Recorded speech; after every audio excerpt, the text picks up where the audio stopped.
E aku nui, e aku rahi, tēnei te mihi mai hea kia koutou.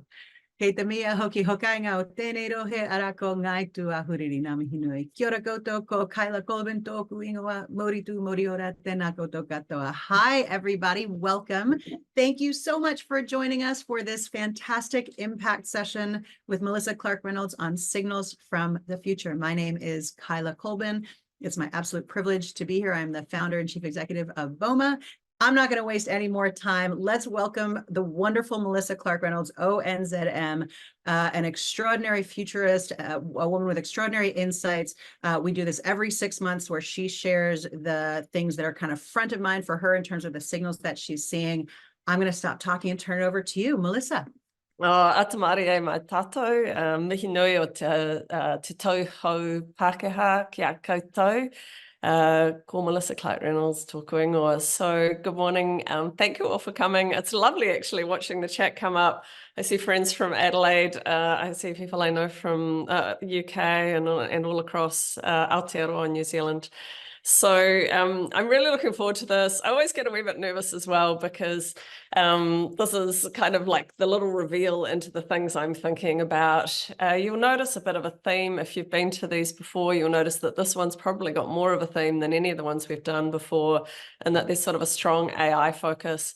And I didn't necessarily want to do it all about AI, but it's so top of mind, and it feels like every day there's a new signal that I want to deep dive into.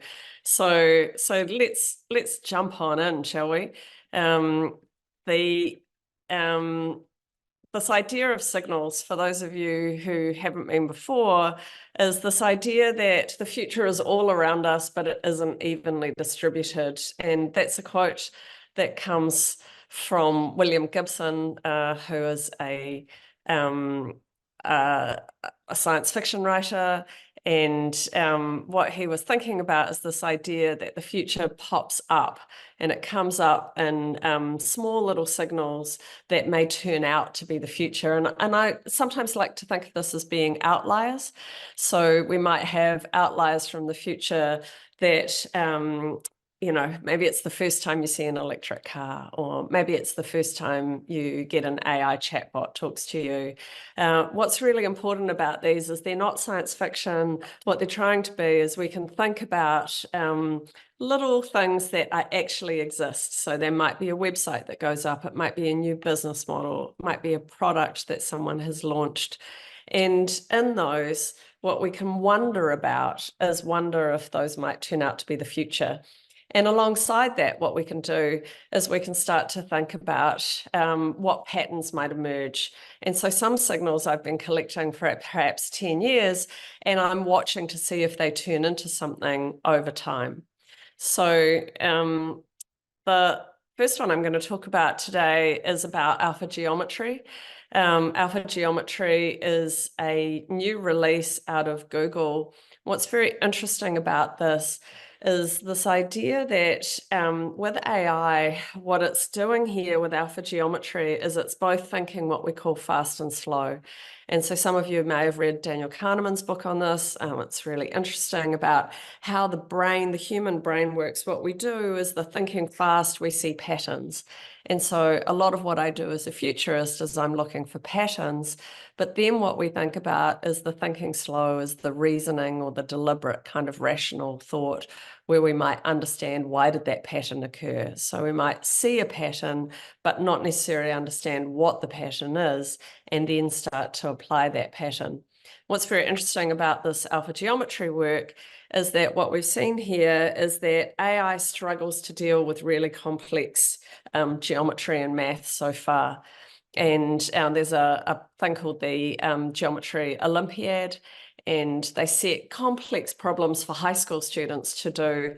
And a typical gold medalist can answer 25.9 out of 30 questions.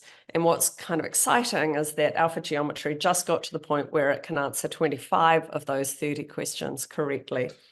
And why it's a little bit tricky is that in order to solve the problem, the high school student has to add points or lines or circles. And so the question isn't entirely complete. And so it requires this both pattern recognition. Oh, I see this as geometry. I understand which geometry rules I need to apply here, but also some reasoning to understand why those are the right rules. And this is where it's quite exciting. And so what it does is that it uses both, the alpha geometry uses both what's called neural language models and rule-bound models together. And this is quite a breakthrough. And why I'm excited about this is I'm really starting to think about how this might be used for things like spatial design. And so if we think about urban planning and the use of AI in designing urban areas, you really need to be able to solve the geometry in order to do this. So we could think about that. We might think about even things like the Sagrada Familia, which I think is my favorite building in the world, had some very interesting geometry and parabolic curves in the way that it was designed. And after Gaudí was killed and the final designs weren't available, it took decades for engineers and mathematicians to rework his geometry in order to be able to complete the building and to design the component parts for that building. And so this is a step towards being able to take this out of human hands and into machine. So it has implications for architecture, for engineering, and also for things like gaming, as well as obviously mathematics itself. So I'm pretty excited about this. Next one I want to talk about is might seem quite different, and in terms of patterns, maybe there's not a great pattern link here, but I've been hearing a lot of conversation about global workforce and the difficulty of accessing staff. And so I found this just recently. That red line at the top is New Zealand, and most of you who are tuning into this today are coming from New Zealand. And I think it shows a really interesting thing, which is the employment to population ratio.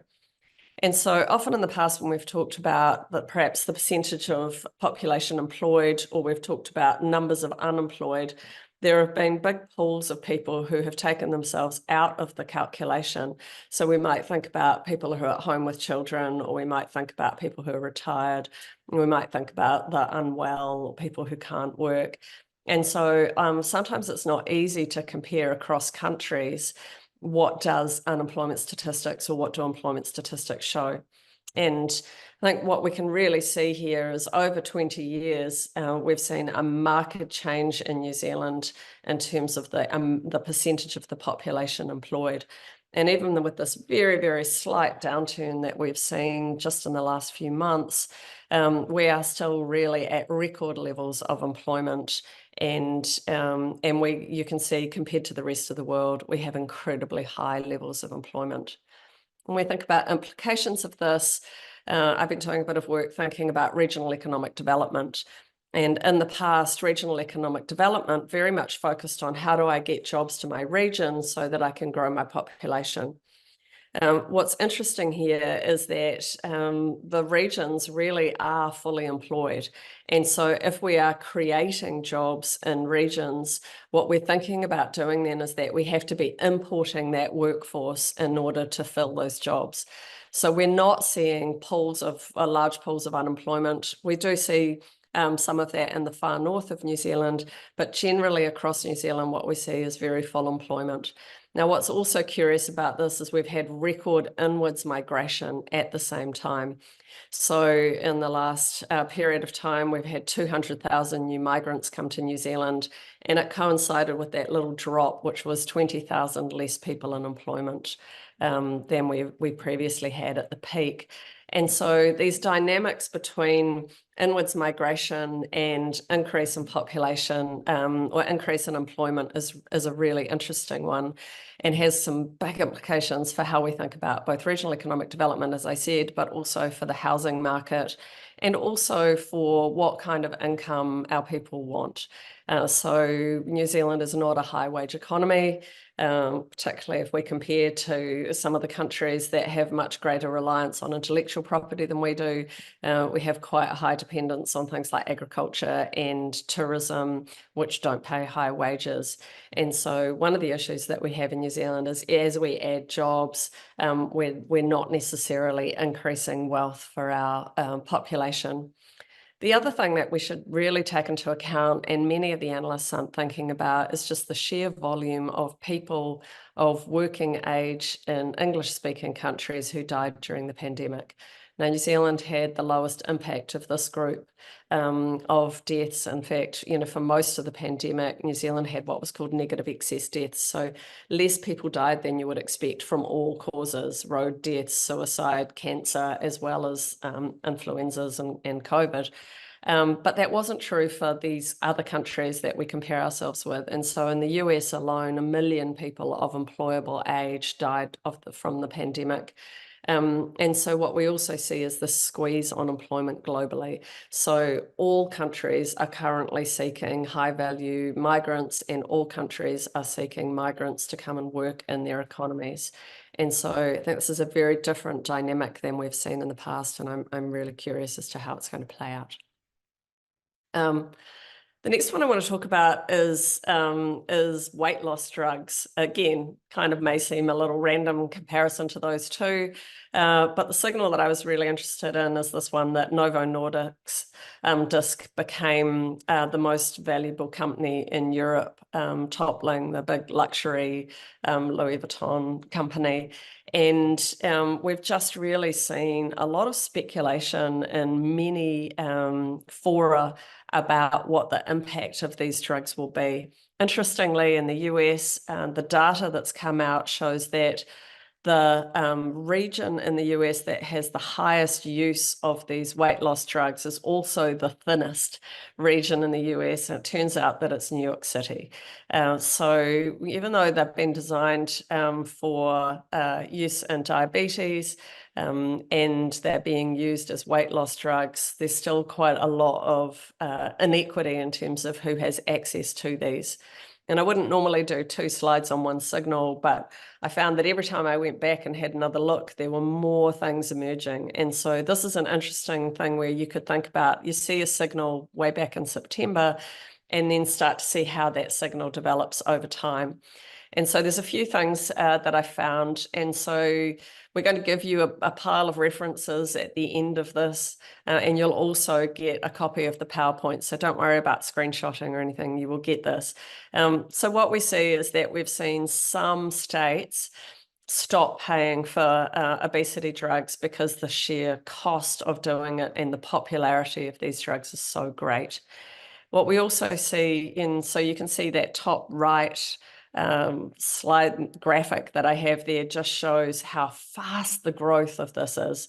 Now, we've become very used to very fast growth tech products. We've got used to things like ChatGPT, seeing these incredible growth curves, but we haven't necessarily been used to seeing these kinds of curves in the pharmaceutical industry. So it's really interesting to me. What's also interesting is that research into the users of these drugs, so these are things like Wegovy or Ozempic, they're what's called GLP-1 drugs, and what they are is that they reduce appetite fundamentally. And what we see here is that they are having an impact on people's behavior. So the bottom right graph shows that people reduce their trips to coffee shops, to casual dining, what in America is called fast casual, to pizza restaurants and to fast food restaurants. So doesn't mean that you're necessarily going to see a 77% decrease in fast food use. It's still a very small percentage of Americans who are using these drugs, but they are having a significant impact, to the point where even some companies like Nestle are developing specific products as companion products, they call them, which will be products that they're encouraging people to have very high nutrition products that will complement the use of these GLP-1 drugs. So we're seeing the emergence of new food products, and I would expect those to come to market within the next 6 months and be very specifically marketed as this is something to support you on your Ozempic or Wegovy or other Zep-bound journey. The other thing is an interesting one, which is that if every United Airlines flight, if every passenger lost 10 pounds, it would save the airline 80 million a year. And I think this is kind of an interesting one where we don't necessarily think about the implications. We think about obesity and health, but we don't necessarily think about what does it cost? Is it extra to cost to drive a car if it's full of obese people? Is it extra to fly a plane if the people who are on that plane are heavier than lighter people, and so on? So if this really does take off en masse, we can see some cost savings, some climate impact, even if people just were 10 pounds lighter. But the last bit that I'm really interested in here is this idea that it's going to come off patent in 10 years. And as it comes off patent in 10 years, I think we'll start to see some really big uptake of this. At the moment, the projections are that up to 3% of the US population may be using one of these drugs in the next 10 years. But I suspect that in 10 years' time, we're going to see another curve, very much like that upward curve on the top right graph, as it comes off patent and as more and more companies move into the space and start producing their own. So some of you may have heard Scott Galloway talk about this. If you don't listen to Pivot, it's one of my favorite podcasts. He's been talking about this. I think he's a lot more bullish perhaps than the analysts are on the impact that these drugs are going to have. But I do believe that they're going to have an impact on food production, on food consumption, on the new products that might come to market, and even in areas like this on fuel consumption. Next one I want to talk about is, again, a slight shift in gear. And this came out of a call that I was on recently, an international call on the application of AI. And this company, Earth Species Project, is a not-for-profit company that is working on decoding non-human intelligence.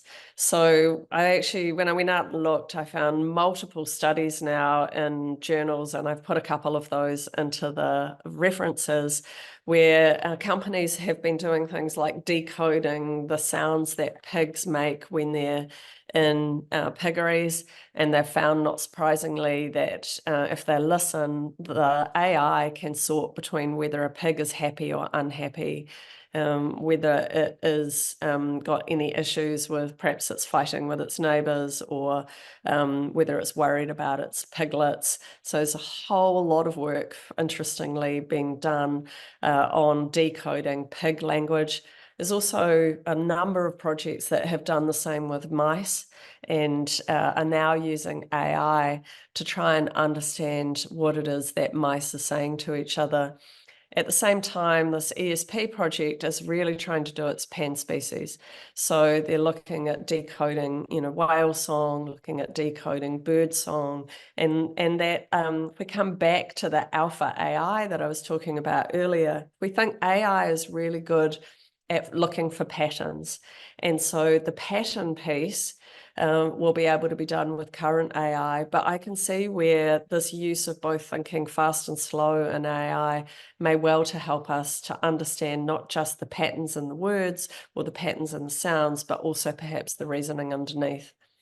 Now, my biggest fear with this is that we don't use this to listen to animals. So let me say that again. My biggest fear with this is that we don't use it to listen to animals. Instead, we use it to talk to animals. And when I think about the rise of advertising and consumption over the last perhaps 50 years, my worst fear is that we somehow start telling whales to buy McDonald's, or, maybe perhaps less extreme, we try to convince salmon to eat more in their aquaculture farms so that we can get higher production. Are there messages we might start to use to send to animals for our own commercial gain? So this is my biggest fear around it, but I'm curious that it's being done.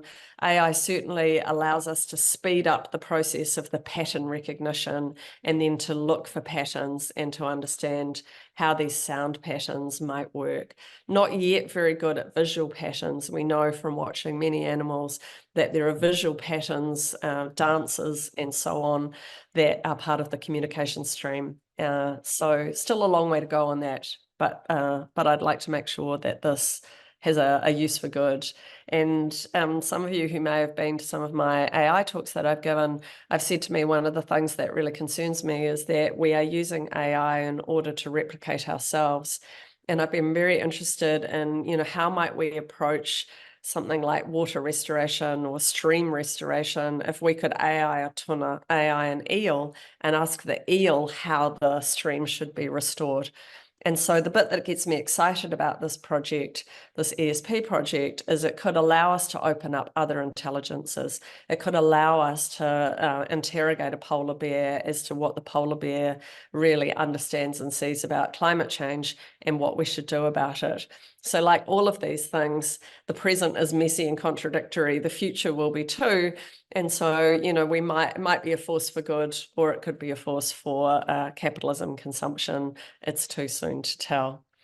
And so while we're still on this topic of kind of AI and language, or AI and being able to understand other species, there's a very interesting project here in the US that's been done where they've genetically modified a number of plant species, and these plant species communicate on behalf of all of the rest of the field as to what's happening. So you can see here this plant will glow if the field needs water, or it can glow if the field needs more nitrogen, or if it needs, perhaps it's being attacked by aphids.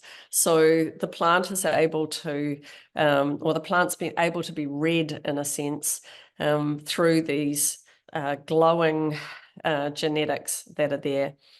So what's, I suppose, more interesting about that is that these can be spotted from satellite.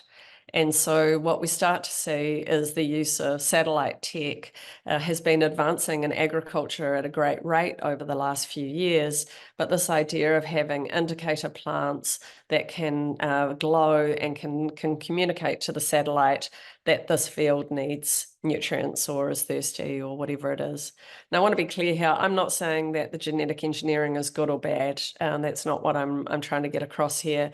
I'm kind of interested that we have language models for animals, and in many ways, we're only just beginning to understand that there might be similar sorts of communication tools available with plants. And then this is an interesting application of that. And what it does is allow us to think again about what environmental attributes we might be able to manage by talking to the plants or listening to the plants as to what they need. So we're not over irrigating, we're not over fertilizing, and so on. Again, a change in gear. I'm really interested in this. I got a laugh from my daughter when I said that I was going to talk about this. So it's called the yassification of lactate. Things are yassified when they're kind of made more beautiful or cute. This whole, interesting to me, I've been watching for a couple of years, this rise of kind of a popular meme in a sense around IBS and around taking sort of treatment for it. And so there's the My Tummy Hurts t-shirt has been a very hot seller on Etsy. It's a very popular rapper who has put out a song last year called My Tummy Hurts. We see Cardi B here having blinged up a bowl with lactate on it. There's new products like Milky that you can see, beautiful packaging designed to be put into your wallet or your handbag for when you drink dairy products and then have the guts ache or the diarrhea or the burping. And then what we've seen is this just huge group of people on TikTok pimping their Pez dispensers into becoming lactate dispensers.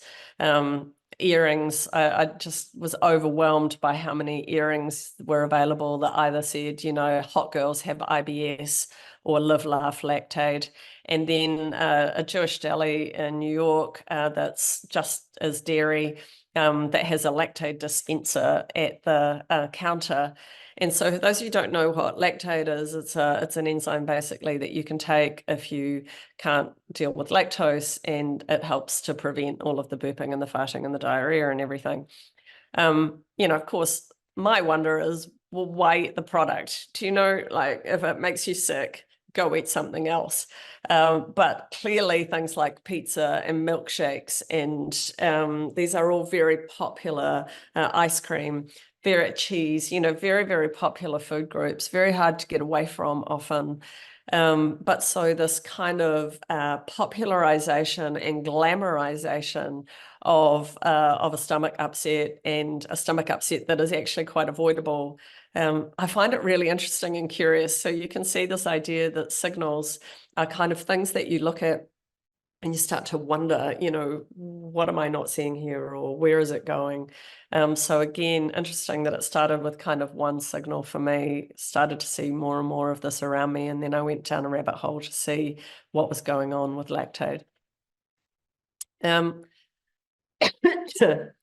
Next one again, we've seen a whole rise of business models. And I often will talk about things like the rise of the subscription business model.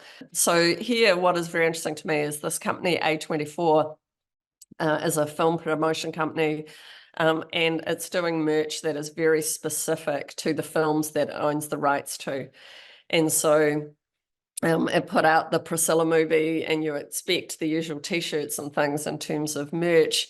But their first sold out item, that was the first thing that they sold in association with the Priscilla film, was this eye kit so that you too can do the makeup the same as Priscilla. And I'm finding this interesting because it feels to me like it's a slight change in gear. What we've seen in the past is we've seen film companies license out the right to make collectibles, or to, The Hobbit and so on, that they license out these properties, and the property is able to make T-shirts, bumper stickers and so on. And what we see here is the company itself is doing some very interesting things, I think, in terms of the way that they're marketing. So some of you may have seen Everything Everywhere All at Once. It's kind of bendy, kooky. And so to make a Rubik's Cube with the characters' faces on, to me, is just, they really understand the brand that they're doing. And they're not trying to do one size fits all merch. So they're not going to do a Priscilla Rubik's Cube. It doesn't make sense. So if you're interested in commercialization of products, if you're interested in the link between kind of popular culture and collectibles and the film industry, I think this is a very interesting company to watch. So they're called A24, and I'm watching them very closely. This was another signal where I came across, was this idea of that if we want to resurrect the dead using AI, it's going to create a burden. And, all of us have experienced loss, maybe more in the last couple of years, but we all have experienced loss. And I think it's very natural for us to think, I wish I could have had one last conversation with my mother, or one last conversation with my best friend, or one last conversation with my husband, or, whoever it might be, my child. And so there is this seduction, in a way, of being able to chatbot the dead, and we're nearer to being able to do that than ever before. But of course, if we think about just how much data is sitting on servers around the world, the energy that it takes to maintain those, do these models, if we made a chatbot of our mum or someone, do they degrade over time? How do we keep them updated? Where does it go? Who has the burden of that? And so this was the one that I found very interesting. And so I started thinking about AIing the dead and what it means. So there's a company, LifeNaut, that's been doing it for a long time. You submit your DNA, and then you go through a big questionnaire process. And the founder built an avatar of his wife as the very first prototype. But they're really trying to get to this idea that at some point you could transfer human consciousness. Now, they know they're a very long way away from that, but I'm curious that there's a company already trying to develop the technology for the transfer of human consciousness. So we have these two different models. There's almost like the chatbot model, where could I feed in a pile of my mother's letters, maybe a video I have of her, and create a chatbot of her? Or the alternative is perhaps, can I somehow in the future upload my consciousness before I die?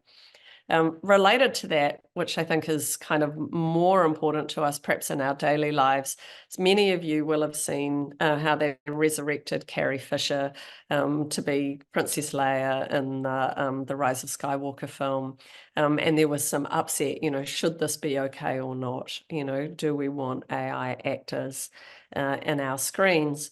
But even more interesting to me is what happened in the Anthony Bourdain documentary that was around a year or so ago. And what they did there is that they actually deep faked Bourdain's voice for quotes that they didn't have. So it's kind of curious because if you watch the film, you don't know that it's been deep faked. And I remember when I was watching it, I was thinking it's incredible that they have so much audio of Anthony Bourdain that is out there, that they've been able to piece all of this audio together in order to make the documentary. That isn't actually what they did. What they did is that they did have a lot of audio, and from that audio, they were able to AI his voice. And then from there, what they did is that they took writings that he had, whether it was in his books or whether it was emails or whether it was, memos he'd written, and they took snippets of those and they AI'd that. And so it was technically his words, and technically it was his voice. It was just that he had never spoken those words in his life, and they had not been recorded live. And so there's a really interesting ethical question to me around AI and the dead, particularly too when we start to think about cultures that have death rituals that include perhaps not mentioning someone's name, or not continuing to keep artifacts related to that person in daily life. And so I feel like there's a long way to go on this whole AI and the dead. One, do I want my family talking to a chatbot of me? Probably not. I do understand that it could be comforting if they felt there were some things that they wanted to say. Maybe it'd be useful in therapy. But I think that there have to be some rules around this, particularly if you're going to sort of present a documentary that has a dead person's voice in it, and it turns out that it wasn't them, that actually wasn't recorded by them. So my next signal is has some overlap with that in a way, which is this area here, which is I've talked in other talks that I've given, I talk about drivers of change, and one of the drivers of change that I really see occurring around the world is the rise of the Indigenous. Now, I know we have a course coming up in a few weeks, and I'm going to do a deep dive at that course into drivers of change. So I'm not going to get to do it today, but if you're interested in drivers of change, come along. So here, one of the drivers of change I've been seeing is this rise of the Indigenous. And really in the US, these are not two news items I expected to see within a very short period of each other, in fact, in the same month. And so the first one is the Navajo Nation's objection to landing human remains on the moon. I think that we do need much bigger conversation about human remains on the moon. But in New Zealand, I can imagine us having a conversation about what is tikanga, what is the right cultural practice if we were deciding that we were going to take people and leave them behind on the moon, or if we were going to use the moon as a burial site. So what is it for the moon to become an urupa, as we say in New Zealand, and what are the cultural considerations around that? So very interesting to me that the US has taken Navajo wisdom into account here. I don't know the outcome of this, but I was curious that one, we were going to send human remains to the moon, and two, that the objections came from Indigenous people. And then secondly, in the US, there are something like 60,000 human remains that are held in US museums that are Native Americans, Indigenous Americans. And so one of the things that the Biden regime has done is to stop the display of human remains, and starting to have some real conversations about who owns these cultural artifacts, many of which were stolen from tribes or from nations some hundreds of years ago. So, so this discussion, and I know in New Zealand we're having a lot of discussion at the moment about what it means to have a treaty, what it means to be a bicultural country. But we're starting to see those conversations emerge in many other countries. We've seen it with the Sami in the far north in Finland. You know, we're seeing it with Denmark and Greenland, and we're starting. Obviously, Australia has been having a conversation, and now we're starting to see that conversation in the States really come into popular culture. I've talked a lot about AI, and this is probably my last AI slide, I think. But I was interested to see what were the most popular tools of 2023, and ChatGPT absolutely was the most popular tool, hands down. But I've been using character AI quite a bit. I've been playing with it a lot, and I feel like in the games industry, there's a massive application for character AI. And so up the top, if you have a look there, if you ask ChatGPT, you know, who it is, it can give you a very factual kind of discussion. It can say, hi, I'm a virtual assistant, can tell you what GPT is, but it really doesn't have, can't go from there. Whereas with character AI, there are now tens of thousands of limitless chatbots. And so what we mean by that is that you can feed in the parameters of the personality, of the history of the character, and you can carry on talking to that character technically endlessly in character. And so, of course, there are lots of people have done Harry Potter and others, and there are made up characters as well as characters from history and characters from literature. I encourage you to go and have a play if you want. It feels to me like for non-player characters in gaming, this will be an absolute breakthrough, as we no longer have to script whatever they might be able to say, but instead we give them very tight parameters. What it also does is, some of you may remember Twitter a few years ago put out an AI chat tool, and within a very short period of time, humans had trained it to say terrible, nasty things.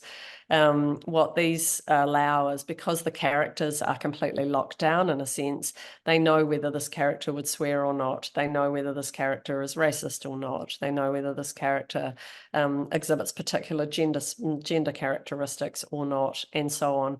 And so there's a whole lot more control at the same time as being able to have limitless chat. So I think this will be coming to a chatbot near you. I can see that IKEA or, you know, eventually a bank or someone will start to decide the parameters of how they'd like their chatbot to be. And then they'll be using these, you know, would you like to be served by Tsar Nicholas or Rasputin today? You know, maybe that's coming. So the very, very last one is actually a very old signal that I collected, but I've been hearing more and more and more about genetic engineering and about climate change in my discussions everywhere I am. And so I want to leave you with this idea about a paper that was written actually way back in 2012, but feels like it's only just getting currency. And it was a paper written in Nature magazine by a professor of ethics and a team. And the question really was, you know, should we be genetically engineering humans, given that humans have been so poor at doing the behavior change that's required to prevent climate change from occurring to us? Should we genetically modify humans as one of the best tools that there might be out there for dealing with preventing climate change? And so the first one that they suggested is that that they genetically engineer humans to have a disgust for meat. And so the idea for this would be that that it rapidly reduced the emissions that come from animal agriculture if people would no longer be interested in eating meat. And truly what they were looking for is the disgust response. So if people gagged and vomited every time they ate meat, the market would disappear quite fast. You wouldn't have to worry about taxes on agricultural products for reducing methane production, because there'd just be no demand. Now, I'm not advocating this. I'm just saying it's very interesting. The other thing that they talked about is reducing size of humans so that our consumption of all products was less. improving people's cognitive abilities so that birth rates reduced. We know that the higher education women get, the lower the birth rate. And so this idea was, could we genetically modify people just to get smarter without education, be much cheaper, and you could reduce the birth rate? And then the last one was this idea of, could we enhance altruism and empathy, which would mean that people thought more cooperatively about the solutions. Now, kind of slight little issue, which is really that we're not going to be able to genetically engineer ourselves. So what we're really talking about is genetically engineering either our or other people's children, or our or other people's grandchildren. And there's some big discussion about that. But when we start to think about this in the context of the debates that we're having about GE, we seem to have gone very quickly to thinking about genetically modifying cows or genetically modifying livestock so that they produce less emissions, but we seem a lot less happy about genetically modifying our offspring than we might about genetically modifying offspring of other species.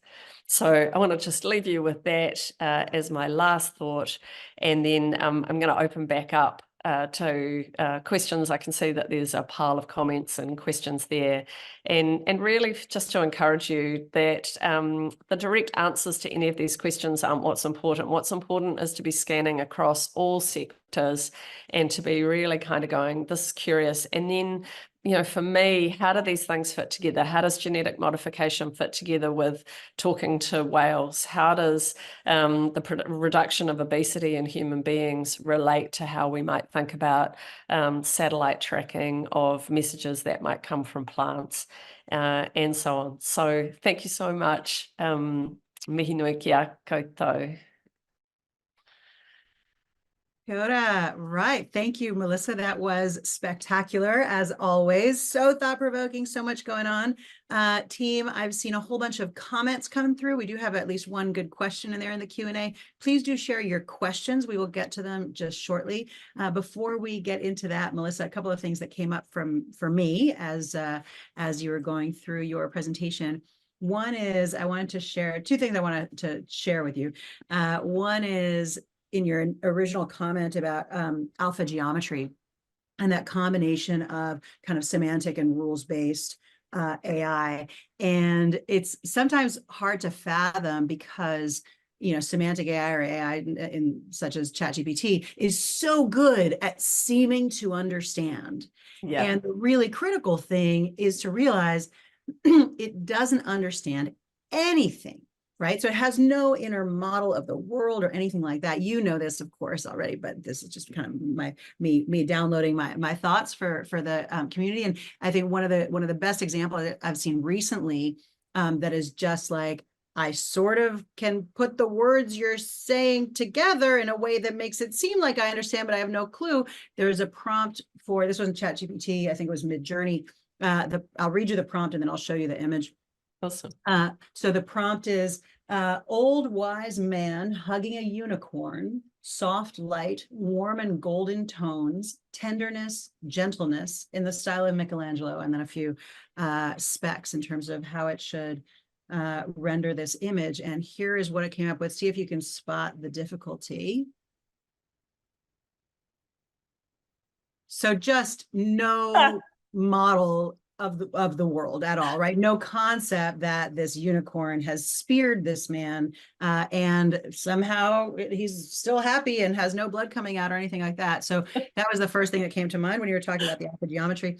The other one I wanted to share was when you were talking about the plants being able to glow and show signals of is something going on, something not quite right. That reminded me of, there are a number of places, Warsaw being one of them, that use clams as filter alerts for their water systems. And so again, I'll show you an image of this. The way this works is, clams filter water, and when the water gets too toxic, they close. And so what they do is they hook the clams up to a little device, and when the clam closes, they have 8 clams in their water supply. And when the clams close, the water's too toxic, the water supply, they get an alert that the water supply, there's something wrong there. So those were two of the things that came up for so me. Cool. Isn't it so cool? I'll actually, what I'll do is I will chuck a link in the chat here for everybody that about this particular clam system, so y'all can see it. What I Okay. love, just before you go off the clam system, is it's this thing too about listening to the animals, right? It's a lo-fi way of listening to the clam. And so that idea I was talking about, you know, can we AI the tuna, or, you know, can we AI, we don't even have to AI the clam here. And yet sometimes what will happen is we'll come up with a really complicated solution. You know, sometimes I feel like that's what happened with blockchain. There's really complicated solutions that we could have just solved with GPS, you know, or something. And so I love that, because it is actually a listen to the clam technology, not a talk to the clam technology. Yes. So, Yeah. And it is yeah. so lo-fi. I mean, it's 8 clams with a little thing that Totally lo-fi. says if they've opened or closed. All right, let's get to some of these questions. We've got a question here from Wen Yang. Question about the process of collecting signals. What tools or workflows do you use? It would be great if you could share a bit more. And of course, I just got to put a little plug in here. We'll talk about it later. This is one of the things you'll be going into so deeply in the full one-day session that we've got on Futures by Design. But over to you. What tools are working? Yeah, and part of why I wanted to, we got some feedback from the previous ones about some of my references, and I haven't put all of the references for everything I've got in here today, but I've put in like whatever the indicator reference was that I went and started me down the rabbit hole on any of these topics. I have to say, like, I still read widely. I would spend a good 2 to 3 hours a day either reading books or listening to something, podcasts, or scanning. I subscribe to a lot of newsletters and Substacks and Medium. And, you know, I had a bit of a crisis about Substack recently, but I've still stayed there. And so what I would say I've learned after doing this now for almost a decade is that read things that are really interesting to you, and then find a topic area that is interesting to you and start practicing. I use Pocket, getpocket.com. It's free. I don't have any involvement with them. I don't have shares or anything, but I start just tagging things and shoving them in Pocket and seeing what happens. So that's where I start. I'm not going to recommend any specific magazines or anything because it's personal. But what I would say is that I have now tested out over a dozen automated tools, and I found them deeply disappointing. And mostly it's exactly what Kaila was talking about before, is that they can't do the thinking slow. They can't do the reasoning. So they might do a sort of just like a search for what seems weird and new and random. But I've just found it deeply dissatisfying. So some of those tools will be coming, but I think it's actually the human creative element at the moment that makes them useful or interesting. Beautiful. That actually leads really nicely into a question we got from Ange Clifford. Kia ora, Ange, which is, how do you test your blind spots? I feel like I would find it difficult to recognize. You know, there's this old thing, the PESTLE framework. It's been around for a very long time. It's what I use to test my blind spots. It's the first place. So I tend to, so it's this, Google it, but, you know, you're thinking about looking for signals in a whole range of areas. And I did stop and I go, you know, did I have a political one in here? And in a way that was my graph about politics. You know, did I have an economic one? I have a bias for sort of science, technology, and environment. So I'm really aware that's my bias. So I force myself to look for others. I also think good conversations with people, you know, like conversations, I had challenging conversations about AI with Kaila. I think those are really useful, about where I may have made a judgment that was too early, or just have a point of view that I haven't really examined. And I think having deep conversations with people who are good thinkers is also really important. Great question. Awesome. Thank you. We've got a really good one here from Anita Perkins, who is interested in your general view on the ethics of all of these changes. And I notice how often when you present something, you say, I want to be clear, I'm not saying this is good or bad. I'm just saying this is interesting. So do we have the capacity to collaborate globally to prevent negative outcomes? Is this a moot point given the rate of AI intelligence growth? Yeah. Oh my God, it feels like that's a good 1 hour, maybe 3 hour event, you know. Yeah, and I think what's curious here is that this just coming back to, we write the algorithms in our own image, right? Mm-hmm. And pick up on Angela's point about blind spots. You know, if we are, in a sense, you could think what we're attempting to do is to move towards an AI of humanity. And humanity is a complex thing. You know, I have good days and bad days. I have days where I'm proud of my behavior and when I'm not, you know, when I'm jealous of my baby sister, or I'm, you know, whatever it might be.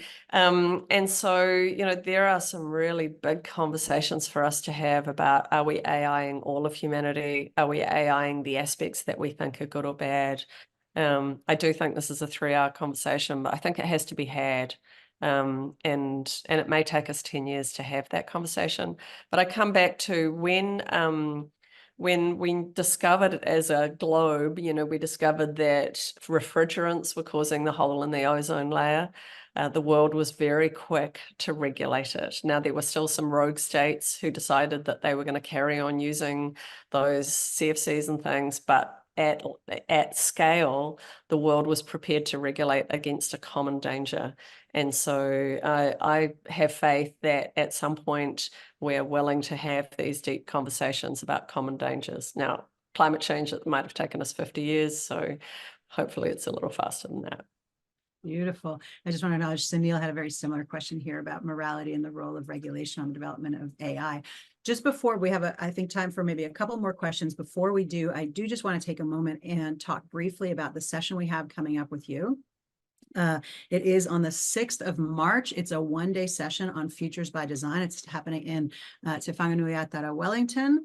And we've run this session only once before, so it's only the second time we're doing it. And so the beauty of this session, first of all, is that we get to just spend a day with you, which is always so great. But second of all, I think about this webinar as you're kind of giving us some fish, and the one-dayer is you're kind of teaching us to fish. So sharing not just like a bigger version of this, but sharing the tools and techniques and getting us to strengthen those muscles of kind of exploring the future. And I just want to share a couple of the comments we got from the last time we ran this session. So Joy Tracy called it informative, enlightening, thought-provoking. Finn Schul said it was a must attend for anyone looking to envision or have an impact on the future. And Belinda Price said, if you get a chance to do this workshop, do it. So I'm just going to put the link to that session in the chat here. And we are going to see if we can hit a couple more questions before we sign off for today. Right. Okay. We've got Liz Remerswall says, re-satellites gauging horticultural needs. Who decides how many satellites are going to clutter up the skies? Space junk is a real concern. What do we have to say about that? Yes. Yeah. I mean, yes. And it concerns me that, you know, we've known that space junk was a problem for a long time. So yes. And hi, Liz. Nice to see you. Okay. James Williams Blakey says, what do you think or hope will be the most important signals from Aotearoa's future? The ones that I'm really curious about, where we go as a bicultural nation. And if you've been to some of the previous conversations that Kaila and I have had, I talk often about like lash and backlash. And so this idea that pendulums swing, we become more bicultural and we have a reaction against that. And then we, you know, become perhaps more rigid, and then we become more bicultural again. And these things go in swings. And I think one of the advantages of getting older is I've seen multiple pendulum swings. And then if you read history, you can see them even larger. So for me, what is it to be a bicultural nation has to be one of the strongest. The impact and adaptation to climate change. So, you know, we are an island nation. We're going to have major inundations on our coasts. We've got some big issues coming up with where our energy generation is, the impact of years and years and years of underinvestment in infrastructure and what that means for flooding and storms on electricity and water. So for me, those, and then the third one that I'm most interested for New Zealand is this population dynamics. What is it to be in a country that has low wages, high employment, high inwards migration? So those are my top three. Yeah. Fantastic. We have, I think, time for just maybe one or two more questions. There's a really good one here from Hattie Compton-Moen, who says, once you find a signal that might lead to a potential problem in the future, what do you do about that? And how do you deal with the difficulties of grappling with the problems you can see are on the horizon? Oh, such a good question, eh? Yeah. I think, you know, there are different signals have quite different scale. You know, this idea of questioning whether or not we might AI ourselves versus whether or not we might genetically modify ourselves, they have quite different scale of impact. I think so. I feel a bit inarticulate around this question because my brain goes, oh, I've got like 10 million examples. But what I would say is that with futures work, what I believe is more important is not accurate foresight, but is the discussion of what we think might happen and how we want to kind of craft our responses to those. So that's both how do we shape the futures we want, as well as how do we become resilient no matter what future occurs. And I think that's quite an important issue, you know. So both becoming resilient and shaping in the face of swirling things around us. I guess what I see is I think humans think that we can go out there, use those kind of 1990s motivational posters and create the future we want. And the evidence is that, you know, we really need to do that at scale. We need to do that in ecosystems thinking. And it's not just, I'm going to willpower my way through this. And so being able to read the tohu and be able to see what might be coming at us is more useful perhaps than just what we might create. I don't know if you saw, there's a comment in the chat that I just want to pick up on, and I really want to thank Wairupanapa for raising it. And so I'm going to read it and then I'll just comment. So Indigenous is a misnomer. The only Indigenous race as far as genetic research goes is Africa. However, the term tangata whenua would be a better term. I really, really appreciate the comment that you've made there. And I did grapple with whether I would use the term tangata whenua, but because it's such a specific to New Zealand word, it's not a word that is in global use. And I know we have a global audience today, and I would love to have this conversation with you, and, you know, maybe we can reach out and carry the conversation on. And what I found is that I have had discussions on this with you know, Native Americans. Do we call them that? You know, like, how does this work? What is the right language for Inuit, for Sami? And those are the ones in particular I've had conversations on. And I'm just interested in where this goes, you know, where the language goes. So I just want to really acknowledge the comment, and I'd like to be able to have a further conversation on it. Excellent. Well, that brings us just about to the end of our hour together. What a spectacular hour it's been. I have learned so much. I've had my brain provoked in so many directions. I know I'll be chewing on so much of what you've shared over the rest of the day and the weeks to come. Team, if you, like me, have had your brain prompted by Melissa and are keen for more of this and are keen to develop your own muscle at looking around at the world, seeing what signals are coming our way, starting to put them together and think rigorously about where we're heading and where we want to be heading, please do join us for this one-day session coming up in March. I'm going to put it once again in the chat, and of course, we'll send it through to you. We did record this presentation, so the recording as well will be shared as soon as we've tidied it up a tiny bit. So thank you so much for tuning in, everyone. Thank you for spending your sacred non-renewable time with us. Thank you, Melissa, for your time. Tēnā koe. It's been absolutely fantastic. Ka kite. See you soon. Thanks, everyone. Kia ora koutou.